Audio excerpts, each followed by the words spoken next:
Assalamualaikum warahmatullahi wabarakatuh. Perkenalkan, nama saya Cici Prastiwi dengan NIM 225220003. Saya dari kelas E Manajemen, Sekolah Tinggi Ilmu Ekonomi Cendekia Karya Utama Semarang. Di sini saya akan mengulas kembali atau mengulas ulang materi yang telah disampaikan pada acara pelatihan dan uji kompetensi logistik pada hari Sabtu tanggal 8 Juli 2023 oleh Bapak Suprapto Suwaji SE MM CPS CM CNILT.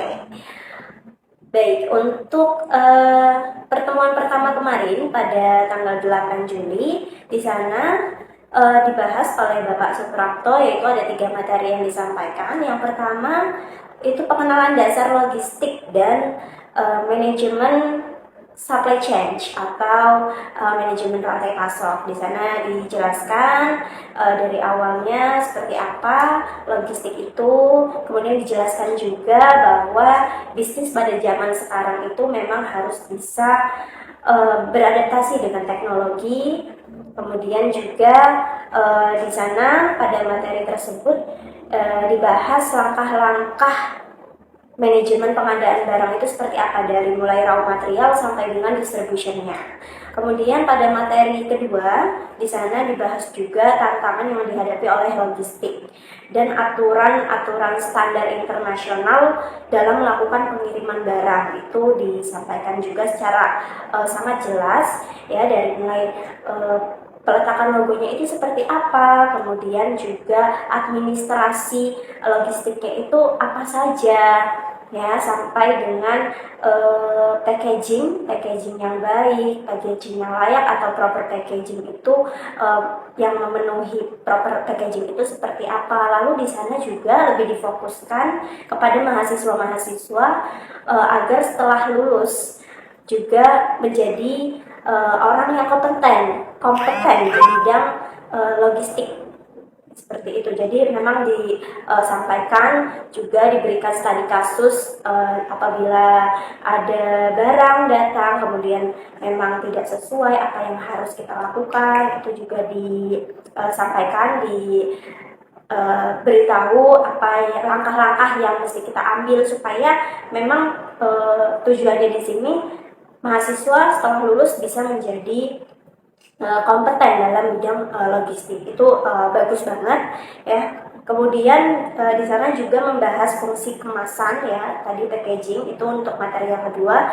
Lalu dibahas juga cara pengemasan yang baik itu seperti apa, dari mulai kalau barangnya yang kecil-kecil itu harus dijadikan satu, lalu harus mengikuti aturan yang ada pada negara tujuan tersebut. Ya, lalu juga di sana diberikan arahan menentukan kemasan supaya tidak memakai karton bekas, nanti akan seperti ini itu dijelaskan juga studi kasusnya itu ada dan sangat jelas. Lalu juga memperhatikan desain volume dari suatu kemasan gitu. Kemudian untuk materi ketiga itu membahas tentang pergudangan, tentang manajemen gudang. Di sana juga diajarkan layout gudang yang baik, kemudian fungsi gudang itu apa, operasi gudang itu seperti apa, lalu membahas juga studi kasus yang berkaitan dengan pemberian fasilitas gudang untuk suatu produk. Itu juga penting banget bahwa memang ternyata di gudang itu perlu fasilitas terhadap suatu produk. Apakah produk tersebut membutuhkan suhu berapa, itu juga dijelaskan. Kemudian mempelajari pertimbangan penanganan gudang dan peletakan gudang, lalu juga mempelajari aliran barang di gudang. Itu sangat jelas diberikan arahannya oleh Bapak Suprapto Suwaji ya, dari mulai penerimaan barang ketika bongkar muat, lalu pengisian di kartu stoknya, penanganan surat jalannya. Itu sangat bermanfaat banget bagi mahasiswa, terutama untuk mahasiswa di semester akhir ini ya, untuk mempersiapkan nanti setelah lulus supaya bisa menjadi lulusan manajemen logistik yang berkompeten. Seperti itu. Oke, mungkin itu aja yang bisa saya ulas ulang dari materi pada acara pelatihan dan uji kompetensi logistik di pertemuan pertama. Baik, saya Cici Prastiwi. Terima kasih. Wassalamualaikum warahmatullahi wabarakatuh.